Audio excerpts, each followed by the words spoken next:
Biden-Harris economy is doing really, really, really, really well. The problem is that you have a lot of people that don't quite understand how inflation works. Deflation is not a good thing, okay?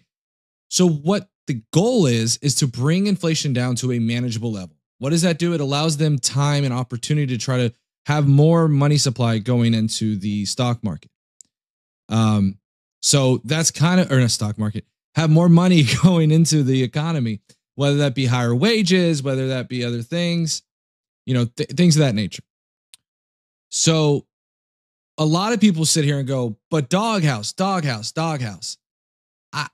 go to the grocery store and I don't see prices down to where they used to be. That's what they tell me, right? They're like, I don't see my eggs. My eggs are still expensive. Yes. And I tell you this, a lot of people forget about this. When I was growing up in the 2000s, we talked about this a little bit on the Political Compass. Shout out to the Political Compass show. If you haven't watched that, definitely go back and rewatch the rewind.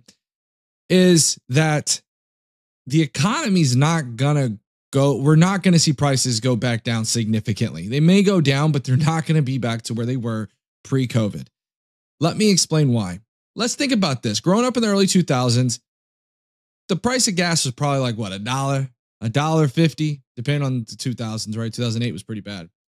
But we're not going to see 99-cent gas anymore. As much as Republicans may try to sit there and convince you that we're going to go back to those days are long gone. Why? Because inflation exists. A little bit of inflation is a good thing. And so what the thing is about this, we did just go through it exactly. So the thing about this is again, we are going to see about 2% inflation, right? That's kind of, I believe, if I'm not mistaken, that's kind of like the golden standard essentially, right? Is that you want to kind of hit about a 2% mark. Well, I've got some good news for you guys. Let me see if I have it saved. I don't know if I have it saved. Let's see here. Here we go. Let me go ahead and share this with you guys. So here is the Biden-Harris economy and how it's doing. What you guys will notice is that here around May of 2020, you saw it dip real low. Inflation dipped almost to 0%. Well, what happened from January to May? Lots of lockdowns. Everything was going absolutely berserk. And guess what? We started to creep. Okay. I want to take note of December 2020 because this is another thing that MAGA conservatives will forget all the time about. And it's so extremely frustrating. Okay. Here's the thing I want people to remember. Okay. So there was a little bump right here in May to June. I'm going to look this one up because I haven't done this first part yet, but let me look this up and I'll finish my rant. Should have had it pulled up. I believe it was around this time, right? There it is. So Donald Trump around March 27th of 2020. So right about here. Oh, come on. Right about there. March 2020 was when the CARES Act passed. A lot of people forget about this thing, okay? You can't see it. The CARES Act was, I believe, like $1 trillion. That's just ballpark. I think it was like $1 trillion. Go back over here. It was about $1 trillion. Okay, both of these packages were about $1 trillion. So what do you notice? Well, from March, come on, let's work with me. It goes down March, and then May. It goes down really low. But guess what? It starts to rise in June, August, and then we kind of hit a lull. Right? Here's December. December is another very important part.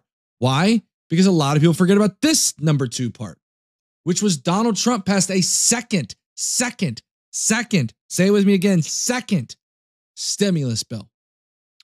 Now watch what happens, guys. Watch what happens. Biden comes in around this point right here. And then all of a sudden, it starts to skyrocket. Look at that. Peaking at about 9.1%. So why do I tell people this?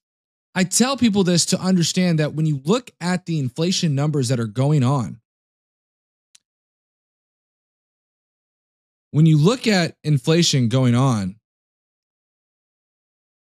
what ends up happening is it goes up and then it starts to come down. And we are now approaching almost 2.5%, which if you look at pre-pandemic levels. Thank you, by the way, Miss Mandy, for that. I appreciate that. I forgot all about that. Working on having the multi-stream going, so I appreciate you mentioning that. It's okay. I've got 9 lives, right? So if you look at it here, pre-pandemic, we're right here at right about February 9th. Look at that. 1.5. I think we started to see about 1.7, 1.8. So when I point out 2.5%, guys, we have to give credit to the Biden and Harris administration because they ended up bringing this down from a record high of 9.1, carrying over what they were given to them. And then it just goes down and down and down and down and down. Now, I want to mention to you guys something else to see here. Notice right here, these are the medium usual weekly real earnings or wage and salary workers 16 and over. Look at this. Notice something really interesting here, right? Do you see this spike? And then it kind of goes down, right? So what this tells me, if we look at Q2 of 2020, it spiked. So right around Q2, look at that delay, right? Right around Q2 would have been right about here. So we saw a big old spike right around here, and all of a sudden inflation follows. Why might that be? Oh, that's because we injected more money into the economy. So that's exactly what happened here. And then as you notice, it starts to go back down. So here's what we're starting to see. And I want to bring this right back to my summary here, okay? It's important to understand the reason why we're bringing this up is that I'm saying that it's not the Biden-Harris administration to blame for why we had record inflation. It's the Trump administration. The Trump administration was responsible for 2 very large stimulus packages, 2 stimulus checks, which people forget about. They also wanted to go in and provide, Trump wanted his signature on those checks. People forget about that as well. People forget that Donald Trump wanted those good old stimmy checks with his name on it. People forget about that. But now he doesn't want to take responsibility. Now he wants to say, no, guys. It's not me. It's not me. It's those guys. Here's what tends to happen time and time again. Is that what we end up seeing is that Democrats do tend to take on that burden from poor Republican economic policies. Now, I understand that there was a national event, and I'm saying that for YouTube, national event that took place in the 2020s, which did certainly lead to a little bit of that. But let me put it this way. What may have been a small kindle of a fire, okay, because of the supply chain issues that may have occurred during that time, you don't go and put a 2-gallon jug of gasoline onto a Kindle. What do you expect to happen? It's going to engulf in flames. And we saw this right around that time. And I remember this very vividly because I was on YouTube at that, or Twitch arguing about this at the time. What we ended up seeing was record high retail sales right around May, June, or July. And keep in mind, let's go back a little bit more. Let's keep refreshing our memories about what took place in 2020. Keep in mind that a lot of states were adding bonus money to their unemployment numbers. There was that. You also had the stimmy checks. Those are obvious. Then what we also saw was companies trying to bring back employees by raising wages. So we saw a bunch of these catalysts of events that are now leading to this. Well, good news, guys, is going back to my summary. Prices are not going to go down significantly. Okay. The days of like $2 eggs or whatever the prices were in 2019 are gone. Okay. Inflation is here. Inflation has always been here. And people tend to continue to, people tend to kind of mix these thoughts up, right? They say, well, prices have gone up, thus inflation's high. Yes, prices are high. But think about this. When you went to the store a year ago, right? Or let's say a year and a half ago, okay, and it was like, I don't know, $3 for a carton of eggs. I'm just throwing ballpark numbers here. And then you go in about half a year later, 6 months later, and you go, oh, my eggs went up to $5 a carton. Well, that's pretty high. right? That's pretty high. Now, I don't think it was that high, but that's pretty high. Well, what if your eggs went from $5 to $5.10 a carton within 6 months? Oh, it's still going up, but that's always happened. I'm not trying to bury my head in the sand by telling you guys this, but it's important people understand prices go up. That is how the economy works. Deflation is a very bad thing that we do not want to have in this economy. Okay? So understand that prices are going to be high. When I say that inflation has gone down, what I am specifically referring to, so that it's abundantly clear to anybody out there in the ether, when I say inflation has gone down, it does not mean prices have gone down. This is similar to when people sit there and say, well, profits equal liquid cash. That's not the truth. This is what I'm talking about with the inflation month over or year over. I think it's year over year. I have to look at it. I think it's month over month. Has gone down. It's down to 2.5%. That's good. Who gets the credit here? It's, in my opinion, it is Kamala Harris and Biden. Now, let's look at this article that popped up over here. Okay. Oh, not here.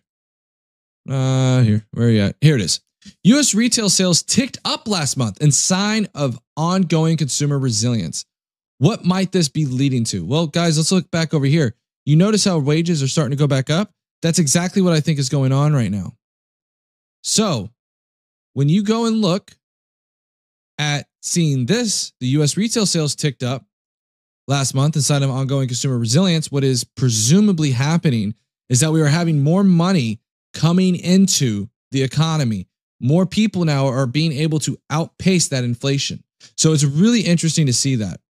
The other thing I wanted to mention is going back to what we talked about. And I think this kind of puts a little nice bow tie on the economy and seeing what things are going on. When you look at this and you see that the borrowing by President Trump for just non-pandemic relief was $4.8 trillion. For pandemic relief, it was $3.6 trillion. Now look at Biden's spending. It's almost as if the conservatives and the Democrats have flipped their fiscal policy. It's phenomenal. Now there has been the Inflation Reduction Act, and I do have something to pull that up, and we can look through there and walk through it a little bit. I don't mind doing this. Let me go ahead and find it here. I had it pulled up. Where are we at? Economy. I gotta find it. Here, I'll just look it up for you guys. Welcome in, by the way, red-pilled brown girl. Welcome in, welcome in. So let me see.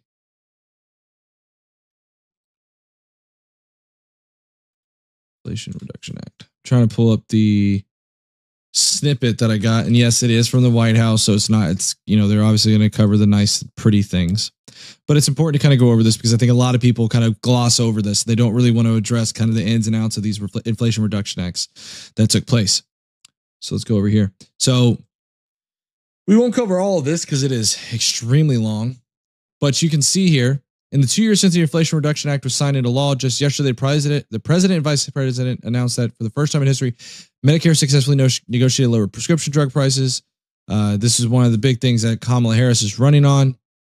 Millions of Americans save an average of $800 per year on health insurance premiums. This depends. Again, I'm working for a smaller company, and I can tell you what, I'm not saving any money, so I'll be fair to that. Let's see here. The IRS successfully piloted the direct file in 12 states, 740,000 people. Yes, I do remember this. This is something that you could file directly through the IRS. This is really interesting. Saving 140,000 people an estimated $5.6 million in tax preparation fees by enabling the filer taxes directly. So I think when you look at that, that's pretty good. I don't know if it would have been a significant difference, but it could definitely help, right? Last year, 3.4 million Americans benefited from $8.4 billion in Inflation Reduction Act's tax credits to lower the cost of clean energy and energy efficiency upgrades in their homes. So these are those home upgrades. And this is something I've noticed with the Kamala Harris campaign, is Kamala Harris is running full force at tax credits. It is wild to me. She has addressed the child tax credits. I believe she addressed first-time home buyer tax credits. Oh, and then builder tax credits. Tax credits for everyone. It's amazing. She announced that today, that part of her $25,000 down first-time home buyer assistance program is that she's going to give tax credits to $25,000, or she's going to give tax credits to home builders to help build up that supply, which is interesting to me. I have always said this from the very beginning, that if any politician wants to really meet in the middle, it's via tax credits. Republicans sleep on this. It's like, look, I get that you don't like, Medicare for all or whatever it may be. Tax credits are the way to go. Why? Because it meets in the middle. You can kind of means test it a little bit. And you're also able to provide an actual way of kind of providing money in essence to Americans via maybe refundable tax credits or things like that. So I think it's a really great idea. I know that my son and his wife went to buy a house in 20,000. Yeah, it would be nice. And I think what's going to happen, and we're kind of jumping the gun a little bit here. One of the things I would say is with the first-time home buyer assistance programs, I think what we're going to see from that is there's going to be some kind of qualifications, right? A lot of the scare that's going on by conservatives right now about this first-time home buyer down payment assistance, I think it's not really based in reality. I think most people ought to understand that if she were to get this passed, it's going to have some serious stipulations, right? It may be based on income. It may be based on credit score. It could be based on a whole number of things. So this isn't going to be a blank check like the Republicans and MAGA wants you to believe. And I think people need to really look into that and have a very sane mind when you're looking at what's going to be taking place with these tax credits. We see that already, right? And you could argue that because of all these tax credits, it's going to expand the tax code. And that's fine. We already have a massive one. Yo, No Pants Kyle, thank you for joining, buddy. I appreciate it. Appreciate the follow. So that's just a few of those things about the Inflation Reduction Act. Hey, Miss Mandy, I really appreciate the support. I really do. It's something that we're really grinding on with YouTube, and I appreciate you sharing that love. I'm gonna have to definitely check you out. Shout out to you, Miss Mandy, the real superhero right now. So let's go into the next topic. I think we're about kind of wrapping up. Let's see here. Oh, here's another thing I want to talk about before we move on. This is from Kamala HQ. So sorry, any MAGA in the chat.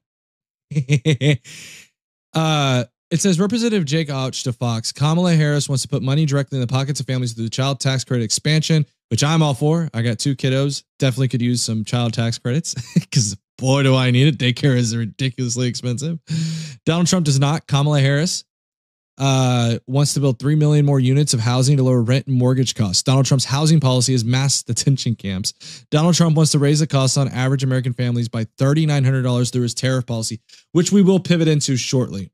I probably should have had that prepared next, but we'll get into that one shortly. Kamala Harris, meanwhile, wants to inject up to $50,000 of tax-deductible benefits to small businesses. And guys, this is huge, huge, huge. Remember that I believe it was Reagan that did trickle-down economics, right? And I think this is so fascinating to me because I've said this time and time and time and time again. Thank you. Hey, Miss Mandy, I respect that. I would still consider myself Republican for most part, but I think I'm more liberal now just because of the way I view things, right? I was a former Republican and I was told you don't worship Trump, so we don't want you part of our party. And now I am in isolation. I don't know where I belong, right? It's like I don't have a candidate on the Republican side that I believe is the best fit. And we'll get into why on that in a second. But at the same time, going to kind of pick up where I was at, there was a time where these policies would have been Republican. And so I tell people this, that look, out of all the Democrat, like even with Obamacare, okay, Obamacare ended up being just a blank check in essence, right? But with this, she's like, hey, I'll give you a tax credit. That's pretty cool. And so for me, when I look at Kamala Harris, I'm like, look, you know what? I think that if you're a Republican, now would be a good time. It's not going to, I think that what you're going to get from Kamala is probably a watered down liberal version of things. And when I say liberal, I'm not talking about socialists or things like that. Liberal meaning literally like center left. Okay. So I think based on these tax credits, I think giving $50,000 of tax deductible benefits. Now I'm curious to see and break that apart and see what these deductible benefits are, but certainly could help small businesses. I know my parents own a small business. They would absolutely love to have something like that. And this is the other problem I have with Trump's economic policies. Trump's economic policies right now are essentially drill baby drill. And I'm going to go into it. I'm going to show you guys his economic policies. And you'll see it's kind of vague. And the issue I have with some of Trump's policies, to be quite honest with you, are that there are times where I can't think of them off the top of my head, where when you end up looking at his economic policies versus when he's on the campaign trail, his messaging is a little bit all over the place. You don't know what you're going to get. It's like his, when we'll get into this also, his IVF thing. We don't know if he supports it, if he doesn't. And we just had Republicans turn down a bill on that. We'll go over that in a minute. Trying to find it right now. All right. So this is real short, real simple. We'll cover this as well real quick so you guys can see the comparison here. Remember, Kamala is really approaching this from tax credits. Now let's look into Trump's Agenda 47. This is a detailed list of all the things that he wants to attack. Unleash American energy. Under President Trump, the U.S. became the #1 producer of oil and natural gas in the world, and we will soon be again by lifting the restrictions on American energy production and terminating the socialist Green New Deal, which I don't remember if we ever passed that. Republicans will unleash energy production from all sources, including nuclear, to immediately slash inflation and power American homes, cars, and factories with reliable, abundant, and affordable energy. Good luck. First of all, it's going to take several years to get nuclear even near close. Rein in wasteful federal spending. Republicans will immediately stabilize the economy by slashing wasteful government spending and promoting economic growth. We'll get into what they are possibly looking at trying to slash, which, spoiler alert, most of you guys know where they like to kind of slash their money, and it's usually on the tail end of 65 years old. Cut costly and burdensome regulations. Republicans will reinstate President Trump's deregulation policies, which saved Americans $11,000 per household, and Democrats' regulatory onslaught that disproportionately harms low and middle income households. This is very vague. Very, very vague. I'm curious which regulatory policies saved Americans, or deregulatory policies saved Americans $11,000 per household. I don't know where he's getting that. This one, stop illegal immigration. Republicans will secure the border, deport illegal aliens, and reverse the Democrats' open border policies that have driven up the cost of housing, education, and healthcare for American families. I don't know where this is borne out. I don't know where this is borne out. No, none of the inflation that we have seen over the past several years has anything to do with this. From what I can tell, like we saw, we just looked at the charts. You could maybe argue that some of these people coming in here are causing that, but I just don't see it. Restore peace through strength. War breeds inflation while geopolitical stability brings price stability.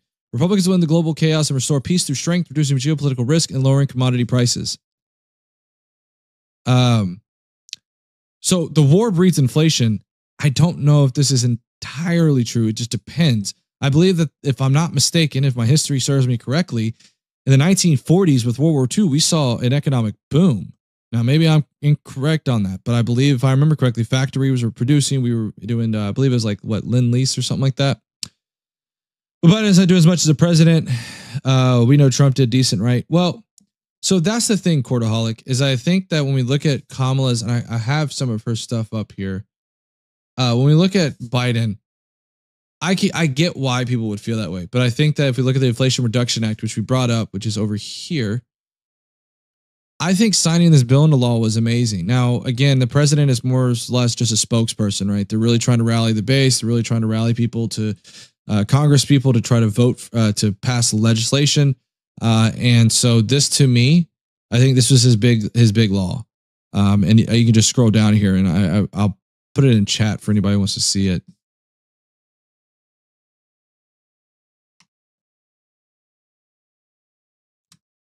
There we go. Is that what you want to settle for? Is decent? No offense. Yeah, I mean, that's the problem, right? Exactly, Miss Mandy. If you look at, again, guys, I'm going to go back to this, okay, for Courtaholic. When we look at these inflation charts, this right here at December 2020 is when Trump passed the second stimulus bill. And notice what happens very quickly, all the way up to July of 2021. Biden had only been in office for 6 months. I'm going to give you all a spoiler alert. Most policy that is enacted by Congress doesn't necessarily take place this quickly. It usually takes a few months, if not years, to be enacted or actually get started. I forgot the exact word I'm looking for here.